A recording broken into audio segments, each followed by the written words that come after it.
to Nebraska in 1982 when I was 11, to Paxton, where my grandmother and my grandmother lived and my father had grown up there, and I lived there until 1989 when I came to Lincoln to go to college. Then I left Lincoln in 93 when I graduated. Well, actually I stayed another year and worked before I got into grad school. And then I came back in 1996 to work on my PhD, again at the University of Nebraska, and lived there until 2001, and now I live in Texas, which I consider Nebraska on steroids. I'm an associate professor at Texas Christian University. So I teach all different levels of writing classes, first year composition, intermediate composition, all the way up to graduate classes. And I also direct the composition program, so I help train teachers to teach first year composition. It's the thing that most influences my writing. I found that when I actually lived in Oregon for a couple of years, people acted as though I had reached Eden and there would be no need to ever come back to the middle of the country. And I really resisted that once I got out there, but actually before I had moved there, I think I had that same attitude, you know, like, well, I don't know what's here. And then when I was somewhere else, I started really reading Plains authors and thinking a lot about the influence that I had had in Paxton and just Nebraska generally. And I thought, I think there's a little more to this than I thought. And so it's really influenced a lot of the writing that I've done, because for so long I've written about Paxton and the Plains, and so definitely. A lot of people have influenced me. Again, most are in this area. My grandma, of course, she was in Paxton and a very prolific writer. She participated in this collection of memoirs down in the local library, and a woman had asked all of these older women in town to write something, and most women wrote about 8 pages, and my grandma wrote 44. So she was very prolific even then, and so I think I just saw her writing. My mom had been an English major and a library science major, and so she always talked to me about writing. And when I was in my very first class at University of Nebraska, I had this amazing first-year composition teacher, Margareta Alschwede, and she said on my second paper, she wrote, "You're an essayist, Charlotte, and you should come in and talk to me." And so I went and changed my major to English and never looked back. So those are the sort of personal influences. And then, like I said, I read a lot of Plains writers or sort of Western writers. Mary Clearman Blue is someone who I really admire. But really, when I think about the people who got me writing, it's more the personal influences. I actually think that I thought I was a writer more when I was younger than later when I really realized, oh, I could actually maybe keep doing this. When I was very young, I had read a book that had a little girl, I was probably 8 or 9, and had a main character who made herself a writing box that had, it's like a little cigar box, and it had a tablet and a pencil, and I thought, I need to have a writing box. And so I would take my writing box, this was actually before I lived in Nebraska, and go out somewhere, and I would write these little stories. My first one was Little Mary Sunshine, and then I wrote a few more of those, and I just thought, oh, I can be a writer, that's nothing. And then as I realized when I was an English major, people said, hey, it's really hard work, then I thought, oh, I don't think I could be a writer. But there was a part of me that still thought, I really want to do this. But then I thought, I need to do something else also. I have to say, sometimes I think I'm not as much, I hear these interviews with very famous authors who were like, I couldn't sleep, I couldn't eat, I had to, and I don't think that I can get distracted far easier than those very famous people, I think. I find that I would think about stories a lot, and I think, again, when I was younger, I think I romanticized that idea of being a writer more than once you really start doing it, the work of being a writer. And then I found, again, that I could get distracted, but also I think I'm really an extrovert, and a lot of the writers I would read their interviews, they were really introverted, and they could really sit and not speak to anyone for hours and hours. And it was not until I got into teaching that I realized that was a really good balance for me. I could get my extrovert ways out and then still sort of hunker down when I needed to do the writing. So I think once I found that balance, it was easier for me to say, okay, it's time to write. I find that I can't sit, again, I would read these famous authors' interviews, and they would have this, special desk they would always turn to, and I found that I couldn't really sit in one place for very long, or for days and days on end. So I found that actually buying a laptop was the best thing for me, because I might sit on the living room couch, I might go to a coffee house, I would go to the mill when I still lived here, and found a local place now in Fort Worth, and I just found that I had to really move, and I found that once I had a job where I had so many other obligations, I had to make it like a part of my to-do list. And that doesn't sound necessarily like inspiration, but it was the thing that actually got me writing again was to just make it something that was a part of my job. Otherwise, other things would fill up all that time. I tend to write a lot about this area, the Plains, and also about women and how they read and write. I tend to really be interested in things that I think initially I was defensive about at some point in my life. Like I think when I gravitated to this project about women in my hometown, I thought, well, I would hear that people think that they really didn't have much to offer. These women were older, they were rural. What contributions could they make? And I remember thinking, well, a lot. And so I thought, well, that's what I want to write about because I want people to know. And so I find that at first it actually comes out of a bit of a defensiveness. I wrote an essay once that was in a literary journal about Davy Jones, the Monkees singer. And I think the reason I wrote that was because, people would rightly, mercilessly mock me for my taste in music. And I thought, well, I'm going to write an essay that shows that I know more about this that's really interesting. And so it would sort of come from that place, whether that's good or bad.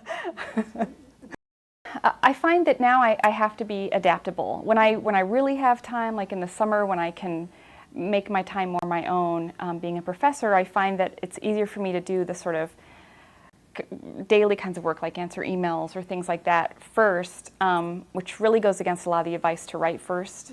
I would find that I would get up and just think, is there something I need to tend to? And so I would do that in the morning, and then I would go out with the laptop and do my best work about 2 to 6 in the afternoon, usually when I really had an intense project.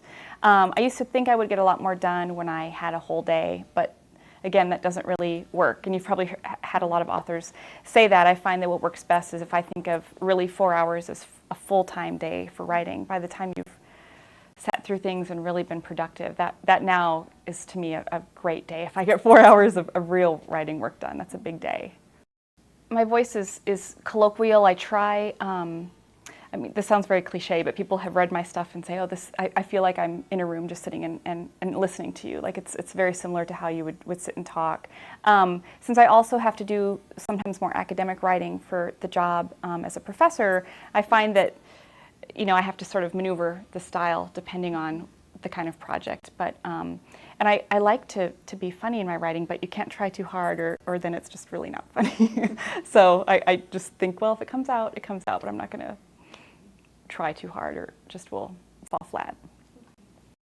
Again, I think it depends on the project. I find, again, when it's something for a more academic audience, sometimes there are certain conventions that you need to follow, or if it's a journal that maybe a handful of people are going to see, I don't think as much about my own style. I think of more what the expectations of that journal might be. At the same time, I would really like things to reach a broader audience. So one of the things I've tried really hard to do in my writing is to cross that bridge a bit so that the audience could be more general and perhaps academic, so that a generalist could read something and not think, what's she talking about? An academic could read it and think, oh, she has no idea what she's talking about. Just sort of mix those two audiences. Yeah. That's really hard, though, because then a publisher will say, well, who's your audience? So in some ways, it's sort of a no-win situation to try to cross those gaps, I guess. Again, that idea of bridging where people can have this sense of, oh, this author didn't dumb down for me, nor is she trying to elevate just for the sake of elevating. That I'm just going to say what I think in the way that I learned it. And in fact, this project with Paxton women, I think I wanted other people to realize how smart they were, and at the same time, I wanted them to read it and also see how smart they were, if that made sense. I mean, they knew they were on one level, but just to reinforce that. I don't know if that makes sense, but that's the sort of, again, that bridging. Well, with my students, I imagine, again, that a lot of people who get asked this question, I've heard this a lot when I go see visiting authors, is you want to read and you want to write. And those are, of course, the two standards. I won't spend a lot of time on that. But what I really try to convey to my students is that you have to strike a very difficult balance between knowing when to assert your sense of what you need to do and to know when to shut up, frankly, or just to listen. A lot of times I'll have students who are in writing groups sharing their fiction or their essays, and a writing group where I will say to them, I don't see what you're trying to say here, and they'll assume that they know a lot more, and oh, well, you just really don't get what I'm trying to say. And in fact, I think sometimes if they just really listen to a lot of readers, they might see that something's not getting across on the page, which is different than pandering. I think sometimes when I first say that to students, they'll say, well, I don't need to just pander to my audience. No, you certainly don't want to. That's why it's a balance. You know, you want to get to the point when readers can, or enough readers, can get what you're saying while you're still really holding true to your values. So I had an essay, the Davy Jones essay that I was publishing. The editors contacted me and said, we really love it, but we think that ending paragraph is just not quite there. Would you be willing to work with it?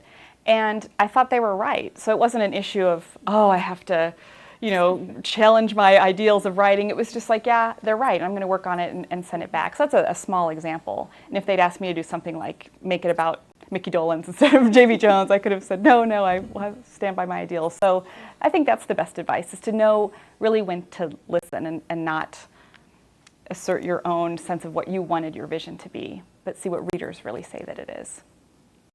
I had just finished actually a co-authored book that's more academic called Rural Literacies with Kim Donahauer and Eileen Schell about the ways rural students are again, sort of ignored in the field of teaching writing sometimes, and how we can avoid that. I'm also looking at projects, again, that try to mesh the academic and the general. This is a pretty big turn, except it's still about women and their reading and writing. I've been really interested in a long time in the perceptions of sorority women. I think that we look a lot at the pop culture, or the cultural sensibilities of these women, and I'm really interested in looking at the rhetoric, or how all of the documents, all the histories, and all of the sort of club work of these groups since the 1850s have really talked about what it means, what sisterhood means, and what it means to be a strong woman. And so I'm interested in looking at the archives of these places and maybe talking with women, because they're so much a part of a college culture, and yet people have really strong negative or positive perceptions.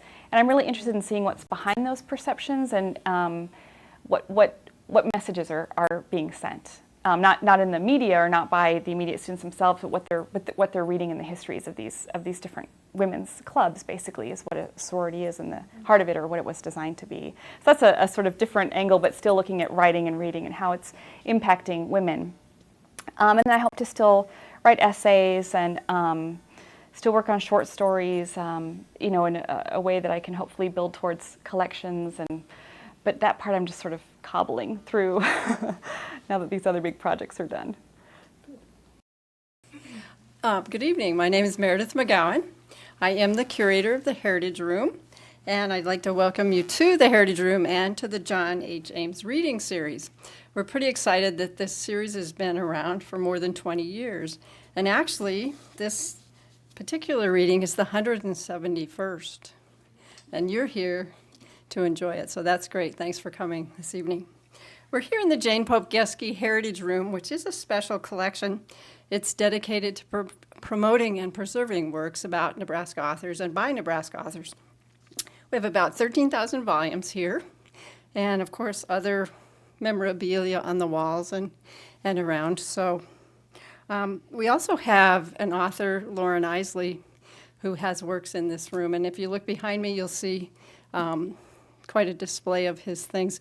This year, 2007, was the centennial anniversary of his birth and the 30th anniversary of his death. So it's quite a year for Lauren Isley, too. So just thought I'd point that out to you today.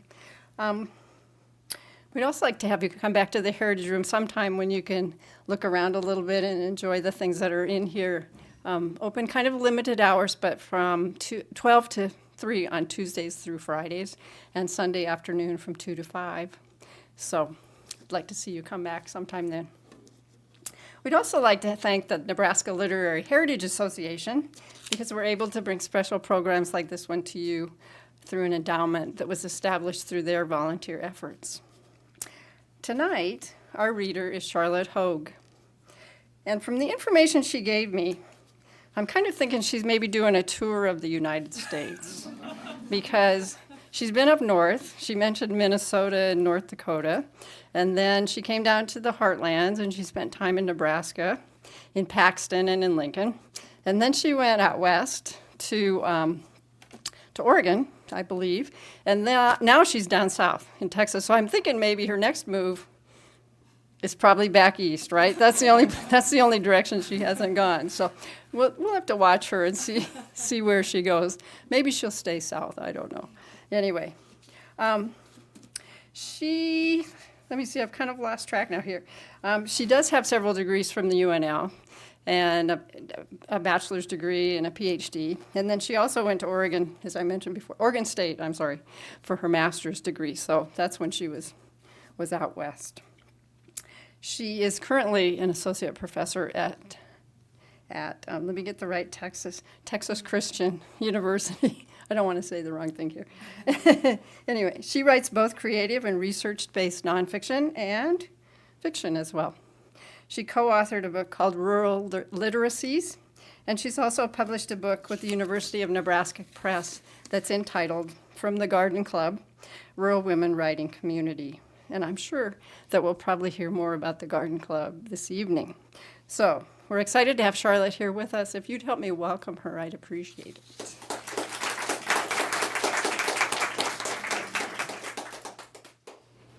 Thank you all. I want to start by thanking Meredith McGowan. She is one of the most organized people. I've done other events like this, and some people will just say, well, just show up here, and that's all they tell me. And so I did not have that this evening, which was wonderful. So thank you, Meredith, and I want to thank the library for hosting me.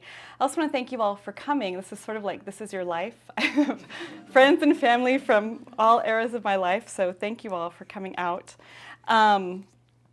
I'm just going to set up a little bit, and then basically I think the part I'm going to read is just going to hopefully flow. I might interrupt myself if that is not the case. I'm going to be reading from the book From the Garden Club this evening. And as Meredith was saying, it's a book I wrote that's set in the small town in western Nebraska, Paxton, where I grew up, and I'll be explaining that part in the reading.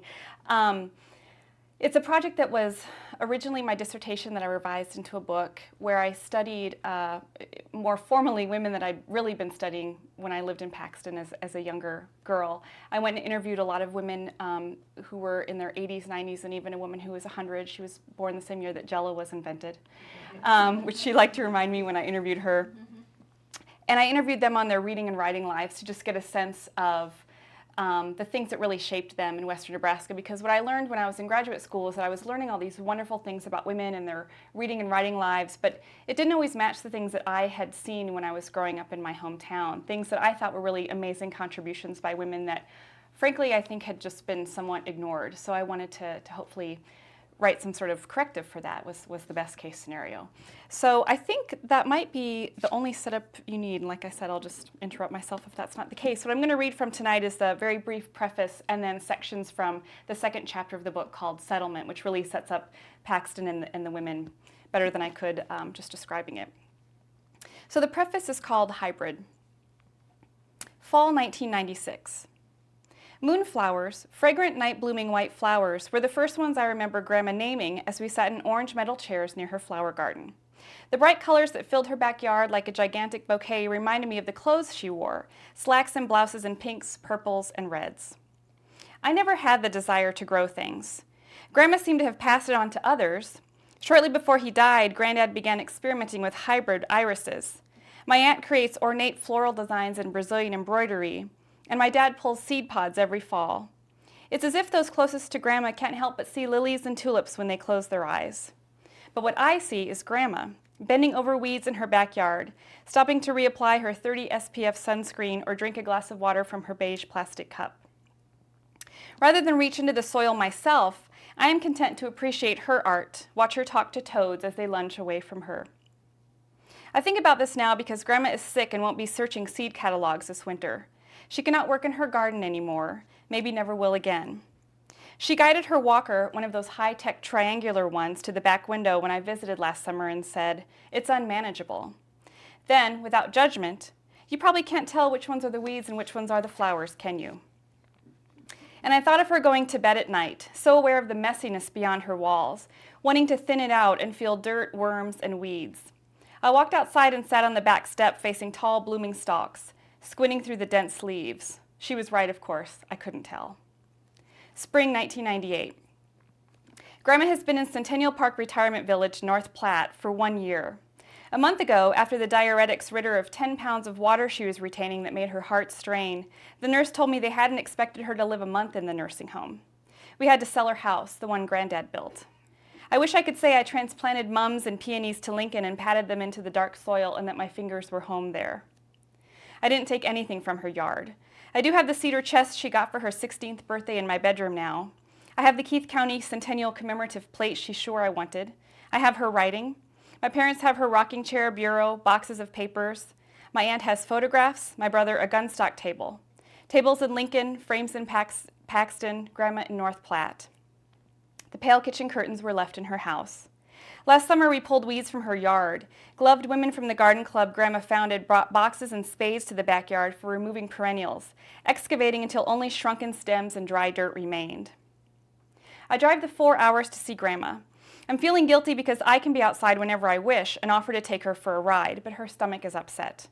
We walk up and down the hall instead, past Goethe's old room. She died a month ago.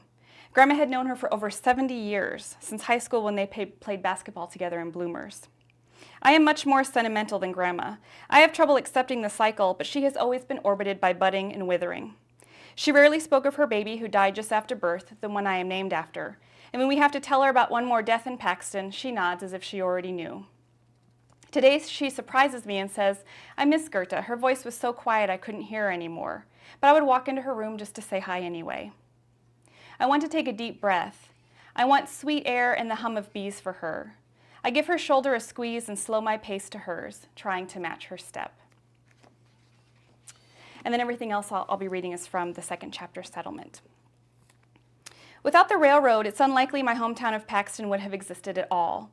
In Union Pacific, the building of the first transcontinental railroad, Gary Hogg, who's no relation, he might say Hogg, who knows, writes that when the Central and Union Pacific railroads were selecting the trail for building the first transcontinental railroad in the early 1860s, they ultimately followed President Lincoln's advice, quote, that the most practicable route for their railway was along the Platte Valley. Following the route of the Platte River, the Oregon Trail, the Pony Express, and then the Union Pacific Railroad all enveloped the area that later became my hometown. Paxton is nestled between the North and South Platte Rivers, which converge east of town.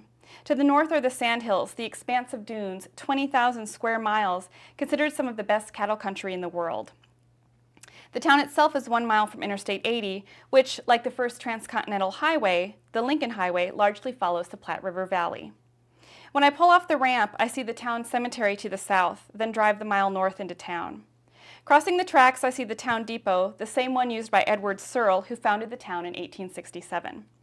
I learned from a text found in the Paxton Library composed by Faye Christensen, who lived her whole life in and around the town, that Searle came during the rush to build the railroad through Nebraska, and that the town was first a depot station along the Transcontinental Railroad route.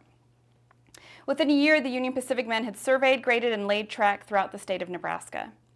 As spikers were laying track on the UP between Ogallala and Julesburg, Colorado, 18-year-old Searle was hired as a telegraph operator and later promoted to depot agent. The depot, though it now sits perpendicular to the tracks rather than parallel, is the same building Searle worked in over 125 years ago. A family lives in the depot now, and it looks decrepit and sorely in need of, at the very least, a paint job. My dad has a framed photo of the depot as it once was, so I know how much it's changed from its pristine state. From anywhere in town, I can hear the trains coming through. When I moved away to college, I had trouble sleeping, unable to hear a whistle or feel the slightest tremor in my bed from the UP trains. In 1982, my parents moved to from Fargo, North Dakota to Paxton after a sudden job loss, simply because they weren't sure where else to go, and my brother and I had to be enrolled in school. My grandma told her son, my dad, come home for now. Oh, and I should say that except for women whose writing I cite, I've changed people's names. So if you know my dad's name and you're like, that's not his name, I know that. It's changed. When we got to town, it's as if everyone was waiting. Mom took us to school where the principal said, "You're Jack's kids? You'll do well then." Down at Hinkey's grocery store, Henry welcomed us, embraced my dad. To me, it wasn't a homecoming, despite how excited I was to be near my grandma and aunt. This wasn't our first move. In the past few years, I'd lived in Minnesota and both of the Dakotas. I was tired of moving. Yet here it was different. Everything around me was both familiar and unfamiliar. I carried with me the legacy of 4 generations of Osborns and Hoggs. In this town, I was both insider and outsider. Shortly after my family moved to Paxton, I was restless and sulky, and my grandma encouraged me to go to the library. I borrowed her key, she was president of the library board at the time, and walked 2 blocks to the library, where my grandma and other women from town had contributed a collection of memoirs entitled Early Paxton. I opened the book to see my grandma's pages and to see if I recognized any other contributors. Grandma's neighbor, Elsie Lenore Homestead Windows, had also written a piece for this volume of remembrances. She and her husband, Fritz, had been Grandma's next-door neighbors for decades. They were quiet and gentle, Fritz lean and nearly bald, Elsie rounder with a soft face. I had mowed Grandma's lawn dozens of times with Fritz watching intently, his arm leaning gently on the wire fence separating their yards. He'd wave to me as I made repetitive turns in her lawn, and I would think he wanted to tell me something. "Oh, I was just saying hello," he'd say, and we'd talk about the weather. Though he had never been a smoker, his voice was quiet and strained. My dad had gone to school with his son. Our families had a history. After moving to Paxton, Elsie had written, "I just sat there and cried and thought, what a perfectly horrible place." So I continued to mope and be depressed. One night I awakened and my room was so light. I crawled out of bed and went to the window. There was a gorgeous full moon. I thought, how absolutely beautiful. Even at the age of 11, I sensed how important a sense of place was to those who lived here, and I was surprised to read that this woman hadn't instantly felt a claim to this space that grounded her. That was the first time I realized that there was more to the people in Paxton than I would have guessed, and I made this discovery through the writings of older women in town. In his essay, Settling Down, Scott Russell Sanders describes the simplistic response people often have to those who stay grounded. He says, "But if you stick in one place, won't you become a stick in the mud? If you stay put, won't you be narrow, backward, dull?" I wondered about these things as a teenager living in western Nebraska, surrounded by people who had never left the state and probably never would. Teachers praised my resilience and independence because I made changing addresses look as easy as erasing a chalkboard. From the perspective of traveler, I would sit with Grandma at her kitchen table playing Scrabble and see only stagnancy from the women who trekked all over town, serving on the Paxton Library Board, Methodist Women's Club, Keith County Historical Society, and the Paxton Garden Club. How could I only have seen immobility in a woman who never sat still? But I was thinking in terms of spreading out instead of going deeper. That was all I knew, all I was taught by books, the media, and most teachers. I lived in Paxton for 7 years, from 1982 until I left for college in 1989. I spent most of my time in Paxton wishing I were someplace else, a place people had heard of. I'm not surprised that living in Paxton changed my view of the town. What's surprising is how I realized much later that it changed my view of everything. Only in the past few years have I begun to understand how vital the histories and connections of the town are for someone like me, someone who's moved and moved and moved again. Punctuating the moves were visits to my grandma. Her house meant movement too, but not the kind where grass blurs by on the roadside. It was a more deliberate, careful movement, weighted with knowledge of what came before in this place. What I didn't know for years is how long I'd been wrestling the comforts of Grandma's house. I wanted to chastise her for never venturing out of Paxton, yet I also wanted to know the feeling of being grounded. Sometimes after awakening from a nap in her bedroom or making a sandwich in her kitchen, I had a moment of stillness, a moment both solid and weightless, and I imagined this is what Grandma's life must feel like. From the farm my grandma was born on outside of Paxton, one can still see ruts from the Oregon Trail. Long before Nebraska was labeled a flyover state, overland trails, transcontinental railroads, and highways intersected the state as people passed through on their way to someplace else. Ironically, the geographic center of the country, of North America in fact, has become peripheral in mindset to the coastal boundaries travelers did and do migrate to. Travel's been a ubiquitous metaphor on the Great Plains, particularly along the routes of travel to the west that pass by my hometown. The narrative that begins this chapter is modeled after the way older women in Paxton describe and define local history and culture, and my revision of the term I call settlement of my grandma's life, signaling an alternative to the nomadic ideology traversing our place. As a way of knowing, my idea of settlement is meant to suggest understanding a necessarily specific place in which one is grounded intimately enough to see what the traveler might disregard or ignore. Raised in an agrarianist culture in western Nebraska, forgotten in the country's shift from rural to urban, these women produced local histories and memoirs that responded to larger national metaphors of their place. The literature by these women was composed within and for the local space and was, I believe, a response to outsider perceptions of their home place, as well as their own agrarian culture.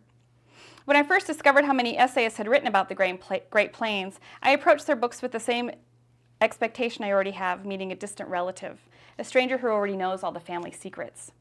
So I was surprised when I found myself on some level resisting well-known authors such as Kathleen Norris, Greta Ehrlich, and Ian Fraser, not because what they were saying was inaccurate or inauthentic, but because they seemed preoccupied with examining rather than living a life on the Great Plains.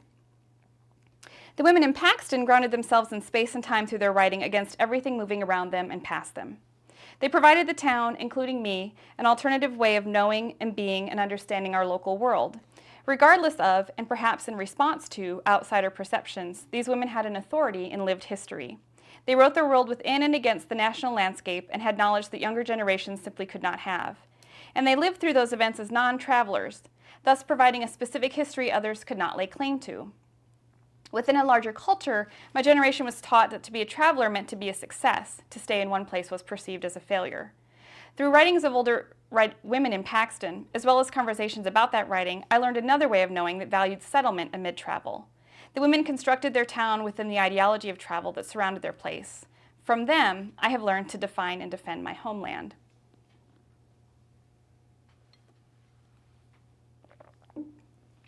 The two downtown blocks of Paxton sit just past the tracks at the south entrance of the town. Kildare's Lumber is on the left, and on the right, Ole's Big Game Bar, which opened in 1933 at midnight on the date Prohibition ceased. It is, by our standards, famous. Ole killed game on 5 of 7 continents and displayed them throughout the bar. He died in the early 1990s. Dick, who now owns the bar, has turned it into more of a tourist attraction. His vision for Ole's relies on the travel metaphor, and no doubt helps Paxton survive in a sluggish rural economy. The first thing anyone notices walking into Ole's is a glass case housing a massive stuffed polar bear, jaws wide open, killing a stuffed seal with its claw. Ole's is the marker by which outsiders recognize the town, one of the very few ways Paxton is known outside of western Nebraska. There was an article in Ole's about Sports Illustrated in the late 1990s. When I tell people where I'm from, it's the first thing mentioned, either by me or by them, the claim to fame. It's where people stop on their way to go skiing in Colorado, where tour buses come for dinner, and where we always went during high school and on weekends home from college. Despite the unfamiliar faces of tourists, there are the regulars like Darlene at the bar too.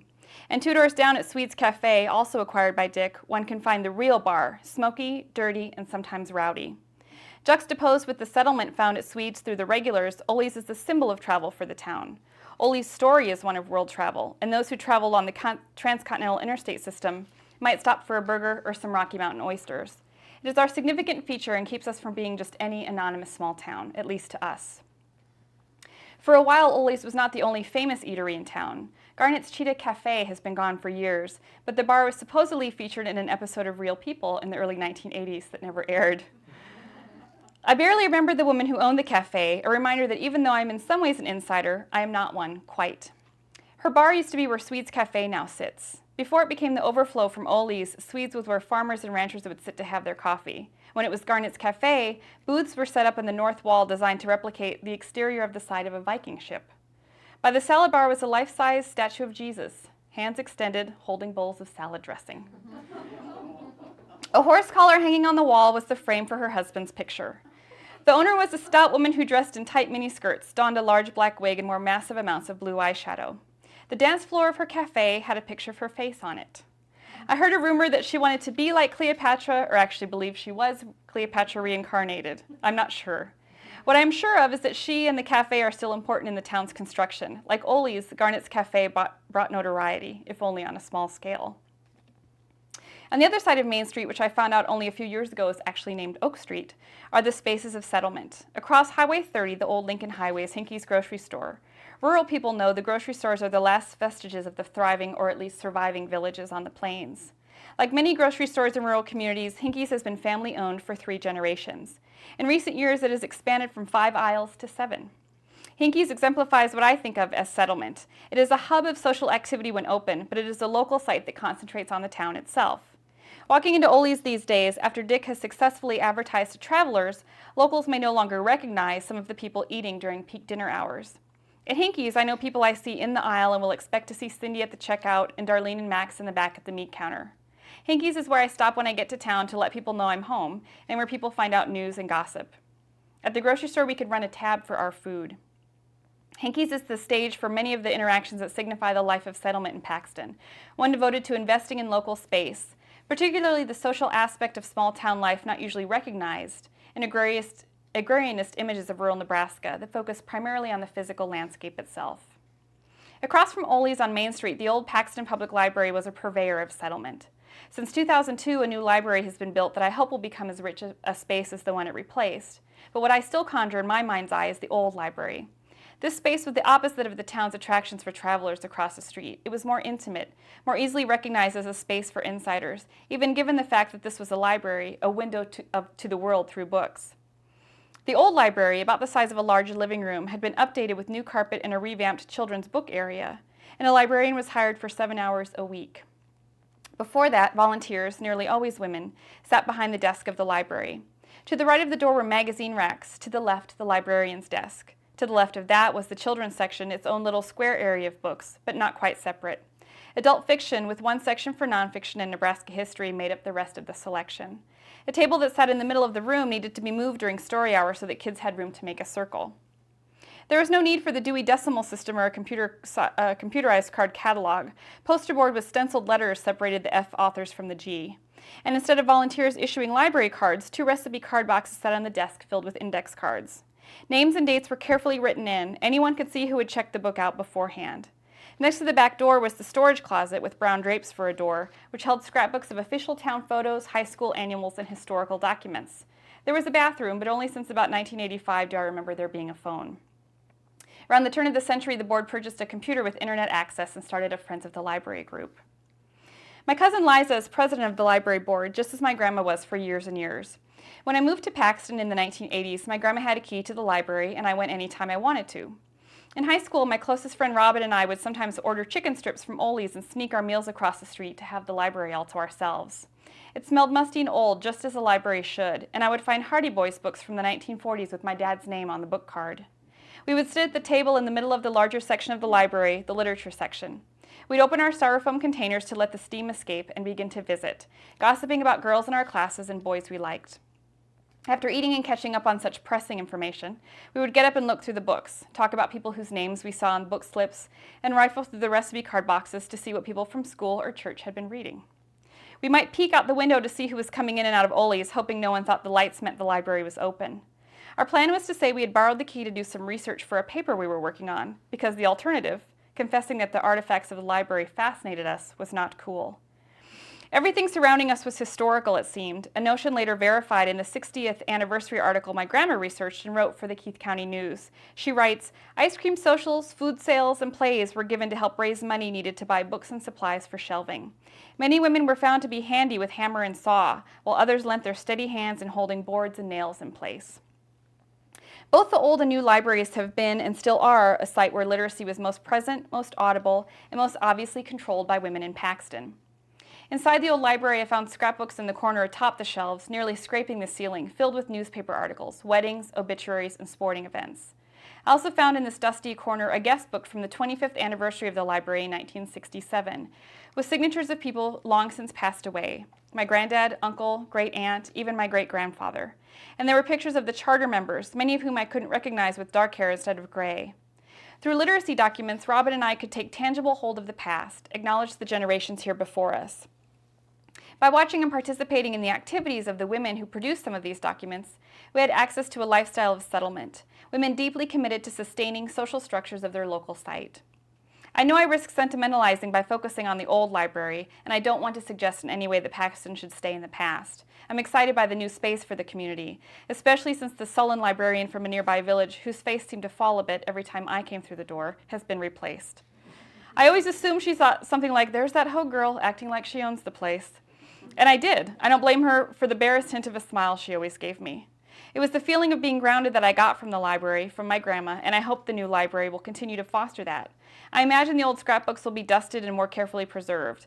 I imagine busy Saturday mornings and the crackly sound of new plastic-covered books. I imagine a new, thriving place of settlement.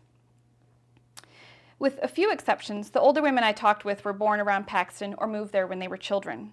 Gerta lived in the German-Russian area of Lincoln, Nebraska during her early childhood years, telling me in her room at the nursing home that she was taught English in schools because she was born in America, but that she spoke German at home and helped her parents learn English.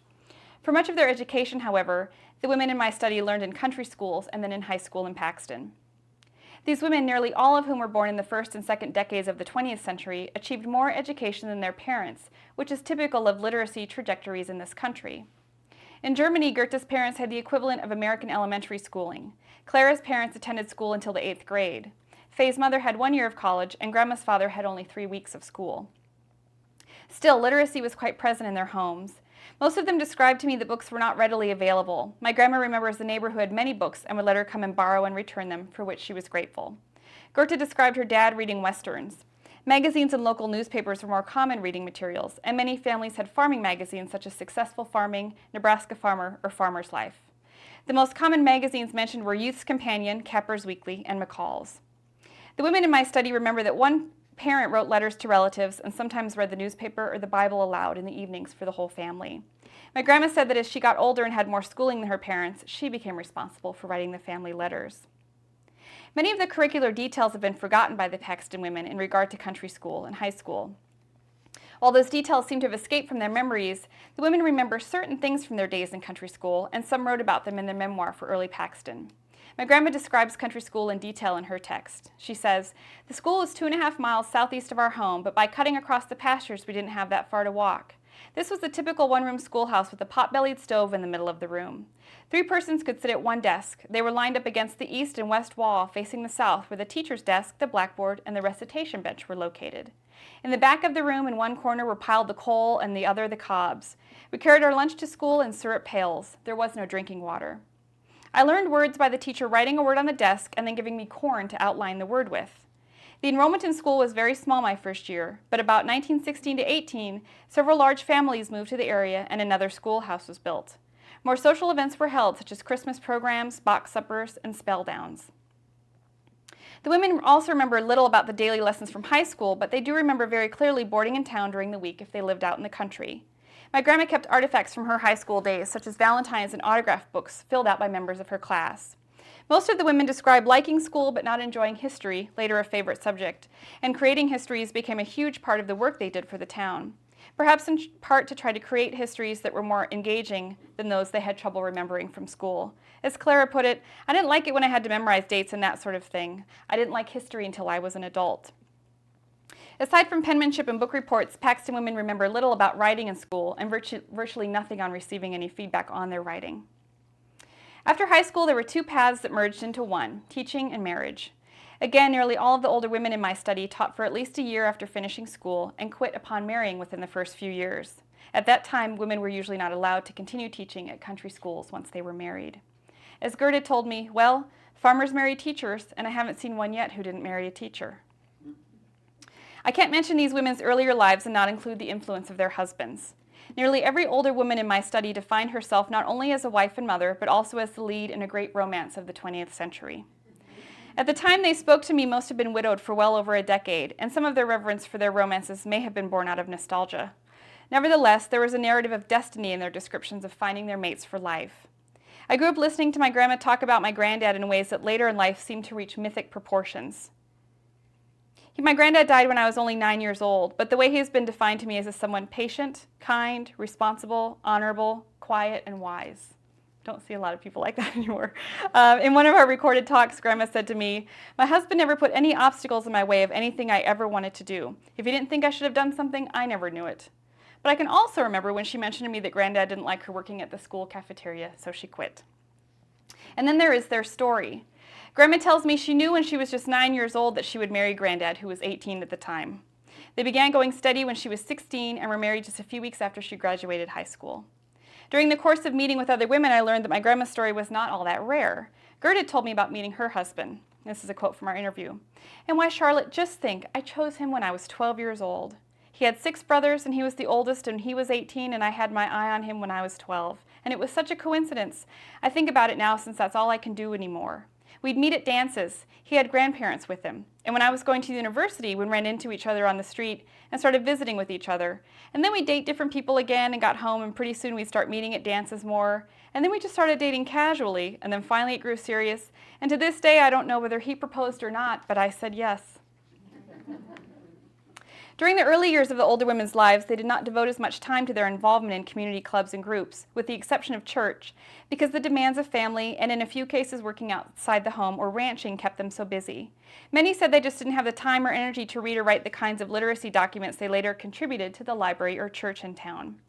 Later in their writing, these earlier years of their lives are constructed in print as the women place themselves in the local and national landscape within their texts.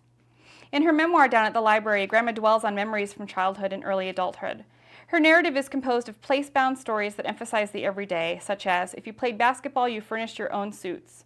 I remember one scrawny little fellow whose trunks were made by his mother out of flour sacks. With important moments in her own life, death, marriage, birth, the town, the landscape of downtown in the 30s, and the region, such as the Depression. Paxton women place themselves in the local and national landscape through memoir, a genre distinct from autobiography in that it focuses not solely on the writer, but also the culture in which the writer is located. The individual in context is what exemplifies memoir. For these women, the context is place. They're able to permeate the traveler epistemology by emphasizing the local and the everyday, and in the process, they complicate what qualifies as historically valuable. One woman I talked with, Faye, composed a brief town history to be placed in the library. Even before I read this history, I knew from my grandma's kitchen wall plaque that the town used to be named Alkali. In talking with Faye and my grandma, I learned how they interpreted and lived the 20th century, the century when people forgot about the rural Great Plains. Through stories, they constructed the history of the town in this area, and they constructed their lives. The qualities particular to memoir allowed the women to create a space for the production of literature of the local that might not otherwise be valued. More important, their knowledge of local and family history, rendered in writing, made them experts. And then I'm going to end with this last section that talks about something national that came to their local space. When I think of defining issues in South Central Nebraska's history, water and irrigation are what first come to mind. Try as my high school science teacher did to impress upon us the importance of water, I didn't pay much attention, besides being awed at the expansive but ever-shrinking Ogallala Aquifer that lay beneath a vast amount of the Great Plains from South Dakota to Texas. Even later, I confess I still paid little attention. The irrigation system surrounded me at almost every turn when I lived in Paxton, though I later learned that one on the North Platte River and another on the South Platte River joined and went into the Sutherland Reservoir. Since it was the only way I knew the landscape, I had to concentrate to distinguish the manipulated earth from the regular hills, and to notice the miles of canals that veered off from country roads, even though my uncle, who drowned in the canal, and my cousins worked for the power district. Construction of Kingsley Dam began in 1936 during the Great Depression and was completed in 1941, and that was about 40 miles away near Ogallala. By that time, my grandma and her family had moved into the big house, as they called it, with my great-grandfather and my great-aunt. My great-grandmother died in 1934, 7 years after her third red-haired daughter, my great-aunt Muriel, was born. My grandparents, along with their daughter, moved in to help take care of Grandma's dad, who had retired from the farm, but still worked around town taking care of a few rental properties he owned at the time, as well as hauling grain. While I didn't read too much about Kingsley Dam in early Paxton, I had heard about this time first from talking with my grandma. Later, while researching this project, I drove my Aunt Barbara and my cousin Liza, who were about the same age, to Great-Aunt Muriel's home in Colorado Springs so we could all visit. I gathered with my two aunts around Muriel's kitchen table, scrapbooks and my mini tape recorder between us, while we waited on the pot roast. I got fed very well during this project, by the way. Everyone I interviewed gave me great food. Their time in the big house has always fascinated me. It was the decade of the Depression. My grandma had just lost her mother, Mama, she called her, and her sister, now motherless just like her, was only 1 year older than her daughter. My dad wouldn't be born for 6 more years. Grandma's hair was still auburn, thick, and long. She'd been married for 7 years. In 1934, she was 25 years old. Though she has scant reflection on this time in her memoir, she describes the early years before this move in early Paxton. She says, caring for infants was something else. Their little wool undershirts, stockings, and booties were carefully washed by hand, but the diapers, gowns, bands, white slips, and dresses were washed, boiled, rinsed, and finally dried outdoors, no matter what the weather. The wool blankets were washed carefully and dried indoors in freezing weather. Babies were dressed in white their first year, hence wash day came about every other day. We decided to use our savings to make a down payment on a home which was for sale on 2nd Street. The day my daughter was a month old, I had surgery for gallstones and was recovering when I heard the bank had closed. Some people lost their homes, farms, and businesses. We didn't have anything to lose except the savings, and we were careful not to use credit. We raised a garden and had chickens. Sometimes we were down to our last dollar, but something always happened so that we were never completely broke. We sold eggs for 7 cents per dozen and could get 25 cents for a dressed frying chicken. My mother's cousin had a barber shop, and his wife wasn't physically able to wash the barber towels, so I got a job, which gave us a little steady cash. From early Paxton, I knew that Paxton's economy spiked when Kingsley Dam was being built. Faye notes that the population boomed, and this coincides with the earlier list of Paxton businesses by Minnie Homestead. Grandma writes that Lake McConaughey, the canal, the siphon, what is called the project, brought much change. She says people with extra rooms rented them out and spare rooms were made into apartments. Men were allowed to sleep on front porches until they could find rooms. The hotel was full. Suddenly there was a chance to make some money. By the 40s, many businesses were then discontinued. I didn't know until I talked with my aunt and great aunt and then followed up with my grandma the details of this time. When I lived in town, the big house, just 2 blocks from where my grandma lived before going into the nursing home, was painted a dark teal with white trim. The house, a bungalow, is more modest than its name implies, but it is much larger than many of the railroad houses in town. I try to imagine it as white as it is in my aunt's scrapbooks. Even though her photos are in black and white, my mind's eye sees everything in sepia. The picture shows 2 tan girls with short dark hair and round faces, posing in assorted outfits. They are dressed alike, though my aunts tell me that the fabric colors were different, something I can't discern in the black and white photos. They listed favorite outfits Grandma made: little plaid dresses, jerseys, flared pants, and of course Shirley Temple dresses. They were clothed like twins rather than aunt and niece. My great aunt looks most like Grandma, as she has the Osborne nose. But when I watched them sitting together at the table after viewing the pictures from 6 decades prior, the 2 women could still easily pass as sisters. They are short, less than 5 feet tall, with round faces and thin lips, and are quick to laughter, particularly during our conversation when they helped each other fill in the details of that time. Until my grandma and great aunt's dad remarried 3 years later, they all lived together in the big house, and they lived with strangers. During the time of the project, they took in roomers. Grandma did everything herself, washing and cleaning for the boarders and cooking for the family. Grandma sewed during the evenings during that busy time, but still managed to help my great aunt learn her multiplication tables by filling milk bottles and counting them. Muriel recalled being a helper every so often, sitting on the window seat, folding socks and washcloths. My granddad was working at the hardware store and funeral home for a man by the last name of Prophet. I picture a house with rich dark wood and those bob-haired girls playing in the dining room, passing notes back and forth or folding socks in the window seat of the bay window. I try to picture the red-haired version of my grandma using a mangle to press the sheets while the roomers were out during the day. My aunt told me that one of the head engineers on the project, a man named I.B. Jones, stayed there for a while. She said, "We had the surveyors and some of the people that weren't out doing the hard work. They had an office downtown where the American Legion building is now. They had rolled up papers they carried all the time." Grandma told me Jones took them out on a tour of the bottom of the Morning Glory, a structure that lets water out of Lake McConaughey. All of these college-educated drafters near her age wanted to call her Mom Hogg, but she told them not to. Even all these years later, she is honored to have been involved with the people working on the dam. My aunts showed a picture of a bunch of men out on the porch, the roomers. While these men came and went with their blueprints, the girls could be found on the porch playing with paper dolls or sitting on the swing. A few times they made colored water out of crepe paper and sold it, walking to neighbors' houses or setting up a stand in front of the big house. I can almost see them, these women who have braided my hair, cooked for me, and been like extra grandmas, arranging the blue, red, and green bottles with their small, dusty hands. Women boarders were rare. Grandma didn't take too many women boarders because one had a boyfriend who fought with her, and later the boyfriend got into a fight at the house.